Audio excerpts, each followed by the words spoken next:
Price the Lord. ക്രിസ്തു യേശുവിൻ്റെ നാമത്തിൽ ഏവർക്കും സ്നേഹവന്ദനം. ഒരു വാക്യം വായിക്കുന്നു. വെളിപ്പാട് പുസ്തകം 12-ാം അധ്യായം 10-ാം വാക്യം. അപ്പോൾ ഞാൻ സ്വർഗത്തിൽ നിന്നൊരു മഹാശബ്ദം പറഞ്ഞു കേട്ടത്, ഇപ്പോൾ നമ്മുടെ ദൈവത്തിൻ്റെ രക്ഷയും ശക്തിയും രാജ്യവും അവൻ്റെ ക്രിസ്തുവിൻ ആധിപത്യവും തുടങ്ങിയിരിക്കുന്നു. നമ്മുടെ സഹോദരന്മാരെ രാപ്പകൽ ദൈവസനിൽ കുറ്റം ചുമത്തുന്ന അപവാദിയെ തള്ളിയിട്ട് കളഞ്ഞിരിക്കുന്നുവല്ലോ. ഹല്ലേലൂയ.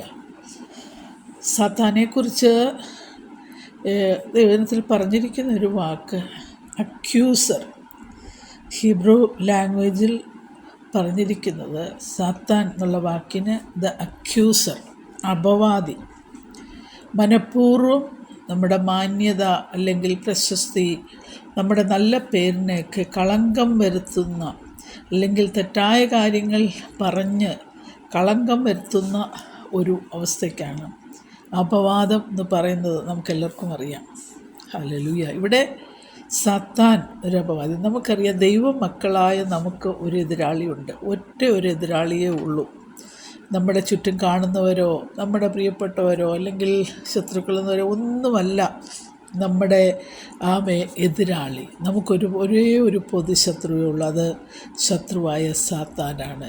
ചിലപ്പോൾ അത് മനുഷ്യരിൽ കൂടെ മനുഷ്യരെ ഉപയോഗിച്ച് സാത്താൻ കരങ്ങളിലെടുത്ത് ഉപയോഗിക്കുമായിരിക്കും. എന്നാൽ ദൈവമക്കൾ മനസ്സിലാക്കിയിരിക്കേണ്ട കാര്യം, അതിൻ്റെ പിന്നിലെല്ലാം പ്രവർത്തിക്കുന്ന ഒരു പ്രതികൂല ശക്തിയുണ്ട്. വെളിപ്പാട് പുസ്തകം 12-ന്റെ 9-ാം വാക്യത്തിൽ ഭൂതലത്തെ മുഴുവൻ തെറ്റിച്ചു കളയുന്ന പിശാചും സാത്താനും എന്ന പഴയ പാമ്പിനെ ഭൂമിയിലേക്ക് തള്ളിയിട്ടു. അന്നേരം ഇവൻ്റെ ശത്രുവായ സാത്താൻ്റെ ലക്ഷ്യം എന്ന് പറഞ്ഞാൽ എല്ലാ ദൈവമക്കളെ തെറ്റിച്ച് കളയുക എന്നുള്ളതാണ്. ദൈവകൃപയിൽ ആശ്രയിച്ച് മുന്നേറുവാൻ ആഗ്രഹിക്കുന്ന ഓരോരുത്തരെയും തെറ്റിച്ച് കളയുക, അതാണ് പിശാചിൻ്റെ തന്ത്രം. എന്നാൽ ഒരു ദൈവത്തിനെ സംബന്ധിച്ച് ഉള്ള ഒരു വലിയ പ്രത്യാശ എന്ന് പറയുന്നത്, നമുക്കതിനെ ജയിക്കുവാൻ കഴിയും. എങ്ങനെ ജയിക്കുവാൻ കഴിയും? അതിൻ്റെ വെളിപ്പാട് പുസ്തകം 12-ന്റെ 11-ാം വാക്യത്തിൽ അവർ അവനെ കുഞ്ഞാടിൻ്റെ രക്തം ഹേതുവായിട്ടും തങ്ങളുടെ സാക്ഷ്യവചനം ഹേതുവായിട്ടും ജയിച്ചു. യേശുവിൻ്റെ രക്തത്താൽ നമുക്ക് ശത്രുവിൻ്റെ എല്ലാ തന്ത്രങ്ങളിന്മേലും ജയമുണ്ട്. എപ്പോഴും നമ്മളെ എതിരിടുന്ന പിശാച് നമ്മുടെ ദൈവത്തോടുള്ള ഏകാഗ്രത അല്ലെങ്കിൽ ഫെയ്ത്ത്ഫുൾനെസ്, ദൈവത്തിലുള്ള ആശ്രയം, അതിനെയൊക്കെ ഇല്ലായ്മ ചെയ്യുവാൻ മനഃപൂർവ്വമായിട്ട് നമ്മളെ അതിൽ നിന്ന് അകറ്റുവാൻ ശ്രമിക്കും.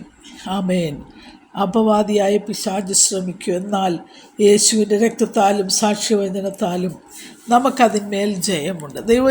ദൈവവചനം നാം പഠിക്കുമ്പോൾ സക്കറിയ പ്രവചനം 3-ാം അധ്യായം 1 മുതൽ 4 വരെയുള്ള വാക്യങ്ങളിൽ യോശുവയെക്കുറിച്ച് നമുക്ക് കാണുവാൻ കഴിയും. മഹാപുരോഹിതനായ യോശുവയുടെ ഒരു ഭാഗത്ത് ദൂതൻ നിൽക്കുന്നു, മറുവശത്ത് വലതുഭാഗത്ത് സാത്താൻ നിൽക്കുന്നു. ഈ അപവാദിയായ പിശാച് ദൂതൻ്റെ വലത്ത് ഭാഗത്ത് നിന്ന് ജോഷുവയ്ക്കെതിരെ അപവാദം പറയുകയാണ്.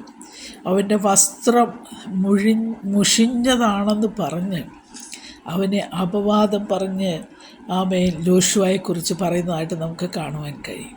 ഹല്ലേലൂയ. എന്നാൽ ദൈവം ആ ശത്രുവിൻ്റെ കയ്യിൽ ഏൽപ്പിച്ചു കൊടുക്കാതെ കർത്താവിൻ്റെ കൃപയിൽ ജോഷുവയെ മറയ്ക്കുന്നതായിട്ട് അതിൽ കാണുവാൻ കഴിയുന്നുണ്ട്. ഇവൻ തീയിൽ നിന്ന് വലിച്ചെടുക്കപ്പെട്ട കൊള്ളിയല്ലയോ, നമ്മൾ അടുത്ത വാക്യങ്ങൾ കാണുന്നു.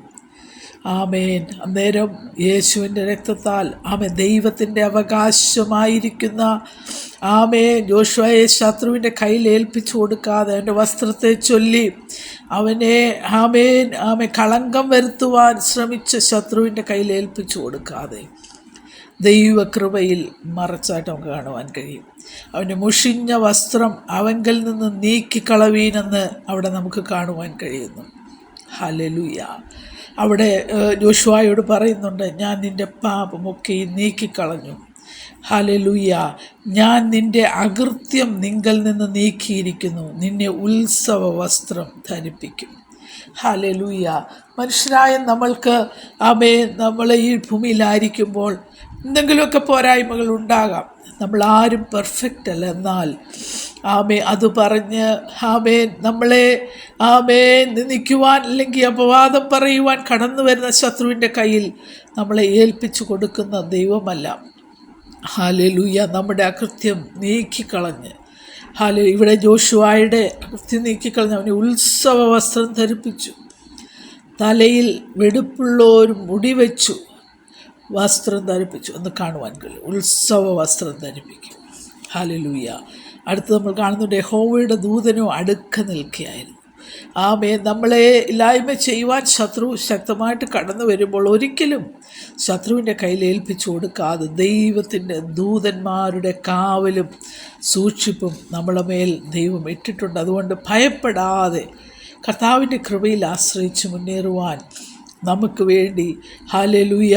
എബ്രായ ലേഖനം 7-ാം അധ്യായം 25-ാം വാക്യത്തിൽ നാം കാണുന്നുണ്ട്, അതുകൊണ്ട് താൻ മുഖാന്തരമായി ദൈവത്തോടടുക്കുന്നവർക്ക് വേണ്ടി പക്ഷപാതം ചെയ്യുവാൻ സദാ ജീവിക്കുന്നവനാകിയാൽ അവരെ പൂർണ്ണമായി രക്ഷിപ്പാൻ പ്രാപ്തനാകുന്നു. ഹല്ലേലൂയ. നമുക്ക് വേണ്ടി സദാ പക്ഷപാതം ചെയ്യുന്ന, ഹല്ലേലൂയ, ആമേൻ ആമേൻ, നമുക്ക് വേണ്ടി പക്ഷപാതം ചെയ്യുവാൻ സദാ ജീവിക്കുന്നവനായി നമ്മുടെ കർത്താവ് നമ്മളെ പൂർണ്ണമായി രക്ഷിക്കുവാൻ പ്രാപ്തനാണ്. ഒരിക്കലും സാത്താൻ നമ്മളെ ഇങ്ങനെ നിന്ദിക്കുവാൻ അപവാദം കൊണ്ട് നമ്മളെ ക്ഷീണിപ്പിക്കുവാൻ ശ്രമിക്കുമ്പോൾ ഒരിക്കലും ദൈവത്തിൻ്റെ പ്ലാനിനൊന്നും മാറ്റം വരുവത്തില്ല. ഹല്ലേലൂയ. നമ്മൾ ദൈവത്തിൻ്റെ കൃപയിൽ ആശ്രയിക്കുക, കർത്താവിൽ ആശ്രയിക്കുക, ദൈവത്തിൻ്റെ ഹല്ലേലൂയ പർപ്പസിന് വേണ്ടി ആ പർപ്പസ് നമ്മുടെ ജീവിതത്തിൽ നിറവേറ്റുക തന്നെ ചെയ്യും. ഹല്ലേലൂയ.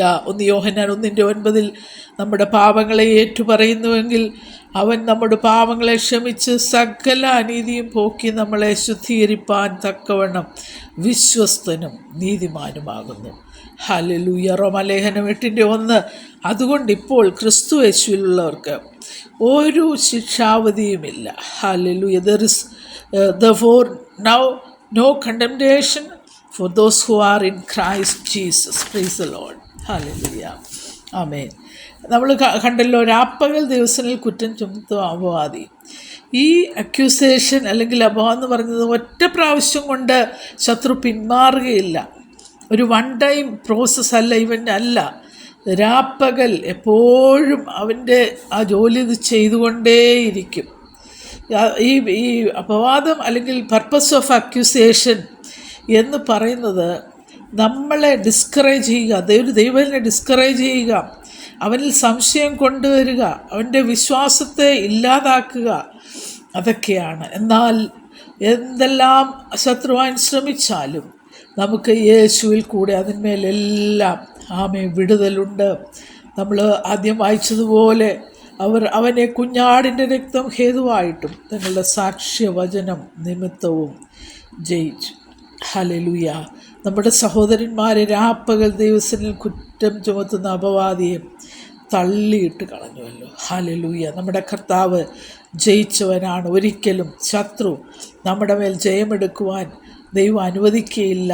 നമ്മുടെ പൊതുശത്രുവിനെ മനസ്സിലാക്കി ആത്മാവിൽ കണ്ടുകൊണ്ട് കർത്താവിൻ്റെ കൃപയിൽ ആശ്രയിച്ച് കർത്താവിനോട് ചേർന്നിരുന്നാൽ കർത്താവ് നമ്മളെ സൂക്ഷിക്കുവാനിടയായിത്തീരും. ഹല്ലേലൂയ. എബ്രായ ലേഖനം 12:2 വാക്യത്തിൽ തൻ്റെ മുൻപിൽ വെച്ചിരുന്ന സന്തോഷം ഓർത്ത് അവൻ അപമാനം അലക്ഷ്യമാക്കി ക്രൂശിനെ സഹിക്കുകയും ദൈവസിംഹാസനത്തിൻ്റെ വലത്ത് ഭാഗത്ത് ഇരിക്കുകയും ചെയ്തു. നമ്മുടെ യേശു കർത്താവും അപമാനം ഹല്ലേലൂയ കടന്നു വന്നു. എന്നാൽ ഇവിടെ നമ്മൾ വായിക്കുന്നത് അവൻ അപമാനം അലക്ഷ്യമാക്കി. എന്തുകൊണ്ട്? തൻ്റെ മുൻപിൽ വെച്ചിരുന്ന സന്തോഷമോർത്ത് അവൻ അപമാനം അലക്ഷ്യമാക്കി ക്രൂശിനെ സഹിക്കുകയും ദൈവസിംഹാസനത്തിൻ്റെ വലത്ത് ഭാഗത്ത്. നമ്മൾ ഈ ലോകത്തിലായിരിക്കുമ്പോൾ നമ്മൾക്ക് നേരിടുന്ന വിഷയങ്ങൾ അതിനെ നമ്മുടെ മുന്നോട്ടുള്ള ഗമന തടസ്സമായിരിക്കുന്ന വിഷയങ്ങളിൽ അലക്ഷ്യമാക്കി കർത്താവിൻ്റെ മുഖത്തേക്ക് നോക്കി യാത്ര ചെയ്യുവാൻ ദൈവം സഹായിക്കട്ടെ. നമ്മൾ എബ്രായ ലേഖനം 12:3 കാണും, നിങ്ങളുടെ ഉള്ളിൽ ക്ഷീണിച്ചു മടുക്കാതിരിപ്പാൻ പാപികളാൽ തനിക്ക് നേരിട്ട ഇങ്ങനെയുള്ള വിരോധം സഹിച്ചവനെ കൊള്ളുവേൻ. ഹല്ലേലൂയ. നമുക്ക് ധ്യാനിക്കുവാനുള്ളത് നമ്മുടെ കർത്താവിനെയാണ്. ആ കർത്താവിൻ്റെ നമ്മുടെ ഉള്ളിൽ ക്ഷീണങ്ങളും മടുപ്പുകളും വരാതെ യേശു കർത്താവ് ഏത് നിലയിലാണ് തനിക്ക് നേരിട്ട വിഷയങ്ങളെ കൈകാര്യം ചെയ്തത് മനസ്സിലാക്കി. ഹല്ലേലൂയ. അപമാനം അലക്ഷ്യമാക്കിയതുപോലെ ശത്രുവായി തൊടുത്തുവിടുന്ന വിഷയങ്ങളെയെല്ലാം നമ്മൾ അവൻ്റെ തന്ത്രങ്ങളെ മനസ്സിലാക്കി അതിനെ ജയിക്കുവാൻ കർത്താവ് നമ്മളെ സഹായിക്കട്ടെ എന്ന് പ്രാർത്ഥിക്കുന്നു. കർത്താവ് നമ്മളേവരെയും സഹായിക്കുമാറാകട്ടെ. Praise the Lord, praise the Lord, praise the Lord.